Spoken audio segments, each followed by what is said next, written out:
definitely the coolest thing I've ever done as a machinist. Especially being able to operate one of these machines is a huge opportunity for me. We send the code over to the machine, the Haas. The Haas reads the code. From there, it's a matter of just letting the machine know where we want to print. So we'll use the probe. It's just like this little bitty, I don't know, 2.5 inch long with a ruby like tip ball on the end of it, and that's what we use to find the part. Once that's been determined, we just hit cycle start, the weld head deploys, and it just starts laying these nice pretty little stainless steel beads. So we don't need the material, we create the material, then we subtract it. We use certain tools, mills, drills, and machine away the rough surface, the weld, to get that nice pretty stainless steel finish.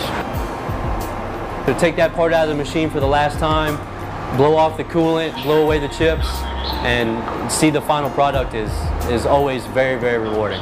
Just recently we created a sprayer plate for the number 6 D-bag, and it's designed to disperse lubricating and cooling oil on the helical gears as well as the bearings behind the helical gears.